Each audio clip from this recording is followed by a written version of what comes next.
Good morning, सुप्रभात, केम छो, सलाम। उम्मीद आप सब लोग बेहतर होंगे, अपना ध्यान रख रहे होंगे।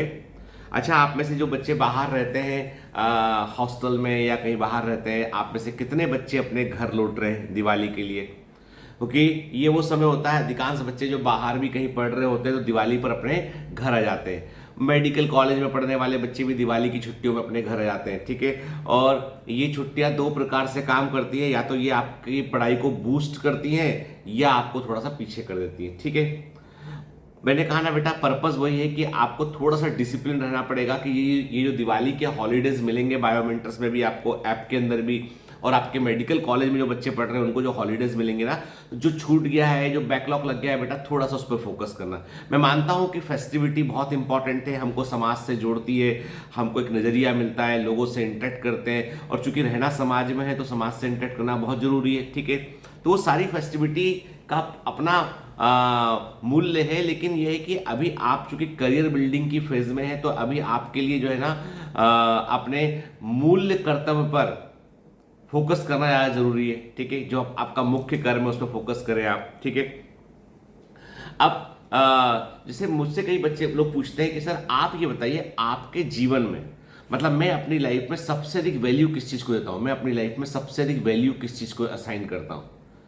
मतलब मेरे से यदि आप पूछोगे ना कि सफलता का यदि मुझे मूल मंत्र बोलना हो, एक वर्ड में, एक सिंगल वर्ड में मुझे बताना हो कि सफलता का मूल मंत्र क्या है, तो मैं बोलूंगा डिसिप्लिन।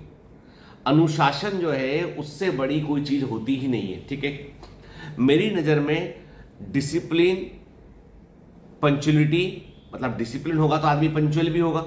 डिसिप्लिन सबसे इंपॉर्टेंट चीज है। जो व्यक्ति डिसिप्लिन नहीं है लाइफ में, वो कभी ग्रो नहीं कर सकता है, ये पक्की लिखी बात है। आप लिख कर ले लीजिए मुझसे, जो आदमी व्यक्ति अपनी लाइफ में डिसिप्लिन नहीं है वो सफल होने के बावजूद फेल हो जाएगा। कहते हैं ना कि चूंकि मैं तो मुंबई में रहता हूं, तो यहाँ तो हम लोग बहुत सारी बॉलीवुड की कहानियां भी सुनते रहते हैं, यहाँ पे लोग शेयर भी करते थे, कोई ना कोई किसी ना किसी को जान भी रहा होता है। तो एक वक्त था जब जो है वो राजेश खन्ना जो है वो सुपरस्टार हुआ करते थे, नंबर वन, ठीक है। मतलब राजेश खन्ना, मतलब राजेश खन्ना की आप कभी मम्मी से पूछेगा आपकी, ठीक है, वो जानती होंगी इसको, राजेश खन्ना, या पापा से पूछेगा, राजेश खन्ना की फिल्म आई नहीं कि मतलब सिनेमा घर के बाहर भीड़ लग जाया करती थी। राजेश खन्ना पहले सुपरस्टार, लेकिन उनकी सिर्फ एक ही कमजोरी थी कि वो कभी भी अनुशासित नहीं थे। वो कभी भी उन्होंने वक्त को जो उन्होंने जो है वो जब सुपरस्टार बन गए तो उनको लगता था कि वक्त अब उनके अनुसार चलेगा, उन्होंने डिसिप्लिन को फॉलो नहीं किया। जैसे मान लो एक हमारे मित्र है, उनके ब्रदर जो है वो एक उस जमाने में डायरेक्टर हुआ करते थे, उनके ब्रदर के ससुर थे या कोई थे रिलेटिव थे, वो डायरेक्टर हुआ करते थे। तो बता रहे थे कि मॉर्निंग का शॉट हुआ करता था, राजेश खन्ना जी को वो तमाम खबर भिजवा रहे हैं। उस समय मोबाइल फोन तो हुआ नहीं करते थे, टेलीफोन लगवा रहे हैं, खबर भिजवा रहे हैं कि भाई खन्ना साहब, राजेश काका बोले, काका जी कहाँ पर है, काका साहब कहाँ पर है। तो वो आ रहे हैं, निकल रहे हैं, अभी आ रहे हैं। और वो शाम को 7 बजे पहुंचते थे शो पे। सुबह 7 बजे का शूट था वो, पर शाम को 7 बजे जो है वो पहुंच रहे हैं अपना। डायरेक्टर ने बोला कि ये तो मॉर्निंग का शॉट था यार, खन्ना साहब क्या करें, कुछ नहीं, लाइटें लगा लो, थोड़ा करना, चेंज करना कुछ ना। उस जमाने में BFX टेक्नोलॉजी भी नहीं होती थी, ठीक है। तो मतलब पैकअप करके चलो अगला वाला शॉट शूट करते हैं, उसको फिर कल बाद में, तो ऐसे किसी प्रकार उनको मूवी पूरी करनी पड़ती थी, ठीक है। सेम हुआ गोविंदा के साथ कि गोविंदा बहुत बड़े स्टार बन गए, पर गोविंदा ने सुबह टाइम दिया, मान लो 8 बजे आने का, आ रहे हैं दिन के 4 बजे। अब यहां पर दो लोग बिल्कुल अपोजिट आए। यहां पे जो टाइम दे दिया उस टाइम पर सबसे पहले सेट पर पहुंच जाएंगे। वो डायरेक्टर को दिमाग में बैठा हुआ था, डायरेक्टर प्रोड्यूसर के यदि अपन ने हीरो को बोला है 8 बजे आना है, तो हीरो पक्का 10 बजे तक आएगा, पक्का 10 बजे तक हीरो आएगा। तो अपन जल्दी जाके क्या करेंगे, अपना 10 ही बजे पहुंचते हैं। लेकिन वो 8 बजे शो, पौने 8 बजे सेट पे हुआ करते थे। वो दो स्टार थे, अमिताभ बच्चन और अक्षय कुमार। तो अमिताभ बच्चन ने पूरा मोनोपोली खत्म कर दिया राजेश खन्ना जी का, और वो सुपरस्टार बन गए। और अक्षय कुमार में कहते हैं कि एवरेज टैलेंट है, मतलब कोई बहुत, जैसे आप बोलो कि आपकी एक जमाने में जो शाहरुख खान है, जिस लेवल का इन लोगों ने, शाहरुख खान एक बहुत डिसिप्लिन व्यक्ति है, तो ये जो लोग हैं, लेकिन अक्षय कुमार ने अपने मीडियोकर टैलेंट से, उसने पंचुअलिटी, डिवोशन, उसके चलते जो काम किया, वो स्टार बन गए बड़े। तो मैं बात फिल्मों की नहीं कर रहा हूं, मैं बात कर रहा हूं डिसिप्लिन की। यहाँ पे कि जीवन में जो भी अनुशासित रहेगा ना, जो अपने लिए एक नियम बनाएगा, अपने स्वयं के लिए कानून लिखेगा और उसको फॉलो करेगा, वो जरूर आगे निकलेगा। अदरवाइज आप कितने ही टैलेंटेड क्यों ना हो, याद रखिए टैलेंट जो होता है ना वो पंचुअलिटी और अनुशासन से हार जाता है। मैं सच कह रहा हूं, टैलेंट हार जाता है कई बार सिर्फ टैलेंटेड होने से काम नहीं बनता है। टैलेंट हार जाता है किससे? अनुशासन से और पंचुअलिटी से। कई बच्चे पूछते हैं मुझसे कि सर आपने जो बायोमेंटर्स खड़ा किया, आपने ऑर्गेनाइजेशन इसको खड़ा करने में आप क्या मानते हैं अपने टैलेंट को? तो मैं कहता हूं मेरा टैलेंट उतना बड़ा नहीं था, सिर्फ मेरा अनुशासन डिसिप्लिन था। आज भी मैं ऑर्गेनाइजेशन में सबसे अधिक वैल्यू देता हूं डिसिप्लिन को। कोई व्यक्ति कितना ही टैलेंटेड ऑर्गेनाइजेशन में क्यों ना हो, यदि वो अनुशासित नहीं है, डिसिप्लिन नहीं है, तो मैं 1 मिनट की देर नहीं करता हूं, उसको बाहर कर देता हूं कि भैया नहीं चल पाएगा। हमारे बच्चे कमांडो ट्रेनिंग लेते हैं, हमारे बच्चों को हम कमांडोज बोलते हैं, आपको हम कमांडर बोलते हैं। और यदि आप डिसिप्लिन नहीं है, आप जो है वो यदि हमारे नियम कानून को, जो हमारे ऑर्गेनाइजेशन के डिसिप्लिन को नहीं मान सकते हैं, तो भैया आप अपने घर अच्छे हैं, हमारा ऑर्गेनाइजेशन हम चला लेंगे।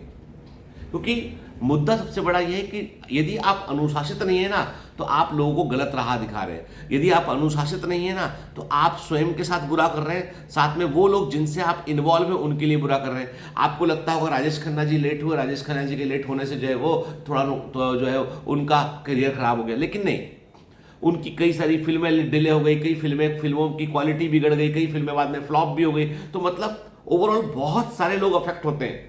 तो ऐसे लोग जो इनडिसिप्लिन होते हैं ना, जिनको आपने बोला कि आपको सुबह भैया 8 बजे पहुंचना और 11 बजे पहुंच रहे हैं, पहला तो दिमाग में डायरी में नाम नोट कर लो, इसको बुलाया इतने बजे था, ये आया इतने बजे, मतलब ये आदमी डिसिप्लिन नहीं है लाइफ में, इसको टाइम मैनेजमेंट नहीं आता है। जिसको टाइम मैनेजमेंट नहीं आता, जीवन में कभी ग्रो नहीं कर सकता हो।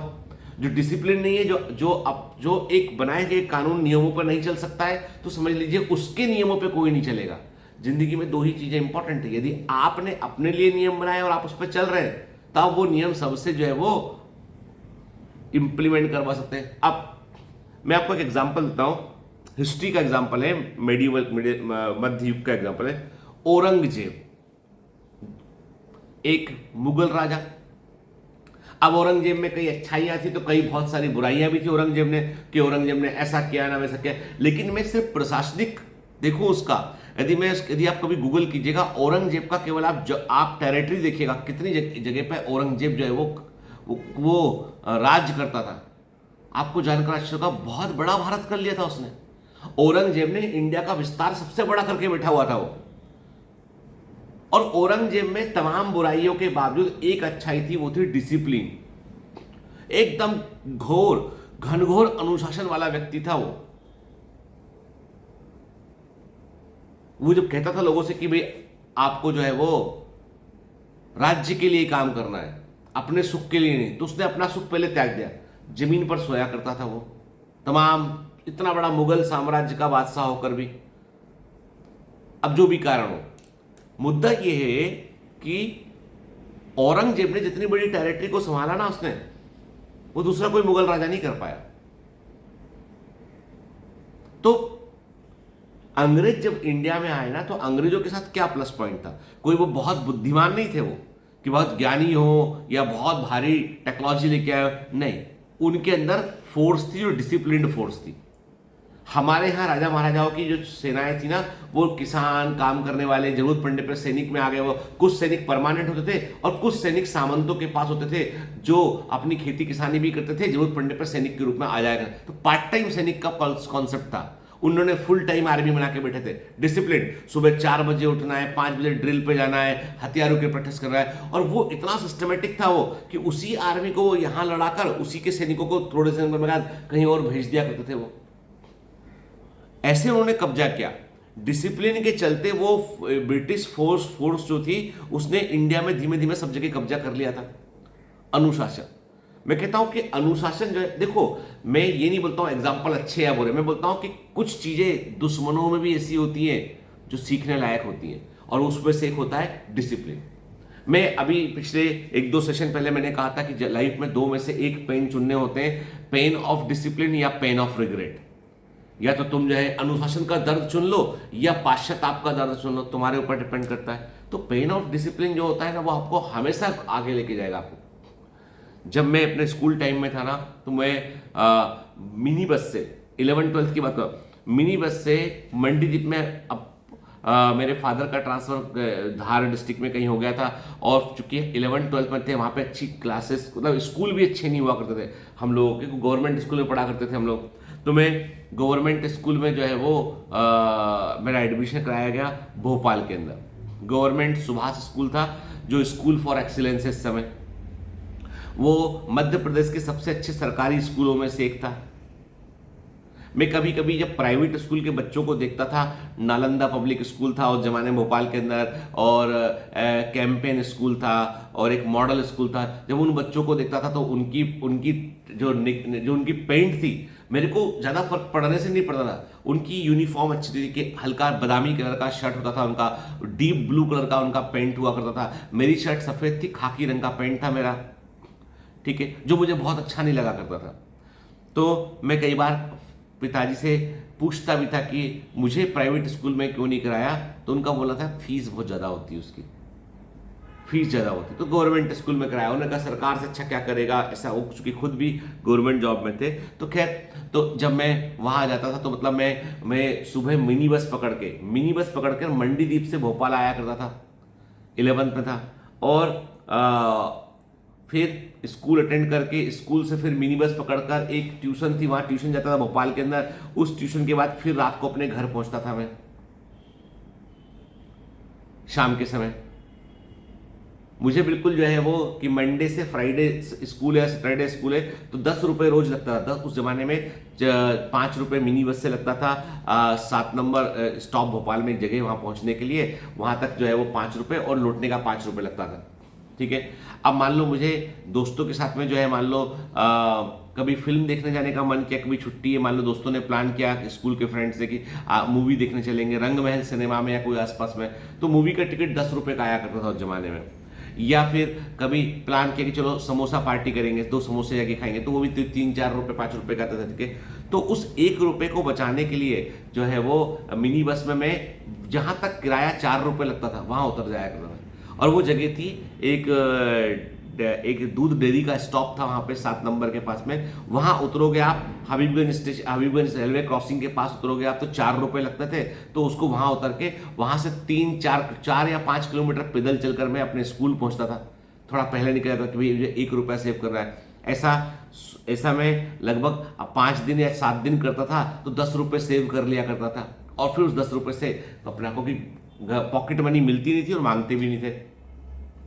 तो मतलब एक कुछ भी हासिल करना है, डिसिप्लिन। मैंने एक दिन स्कूल मिस नहीं किया, एक दिन सिंगल दिन स्कूल मिस नहीं किया मैंने, एक दिन ट्यूशन मिस नहीं की मैंने। अपनी क्लास में टीचर्स का मैं फेवरेट था, पढ़ने में जो बोल दिया वो कर आना है, ठीक है। तो जीवन में मैं ये बोलता हूं आपसे कि कुछ भी हो, डिसिप्लिन सबसे बड़ी चीज है, अनुशासन। और आपको बता दूं मैं, तमाम टैलेंटेड लोग जिनको बारे में आपको गलतफहमी होगी, बहुत टैलेंटेड है, बहुत भारी लोग हैं, कि यदि वो डिसिप्लिन नहीं है, अपनी कही गई बात पर अडिग नहीं है, तो कभी आगे नहीं बढ़ सकते। तो आज की लर्निंग है, व्यक्ति वो बनो जिसकी बातों में दम हो। तुमने कह दिया तो अब कह दिया। वो सलमान खान की मूवी थी वांटेड, उसमें डायलॉग था ना, एक बार मैंने जो कमिटमेंट कर दिया तो फिर मैं अपने आप की भी नहीं सुनता हूं। कमिटमेंट गलत करो मत, कर दो तो फिर अपनी बात पे अडिग रहो, उससे हटो मत, और अनुशासित रहो। पेन ऑफ डिसिप्लिन को बर्दाश्त करना सीखो, नहीं तो पेन ऑफ रिग्रेट है ही इंतजार में, ठीक है। चलिए, have a great day, all the best, bye bye.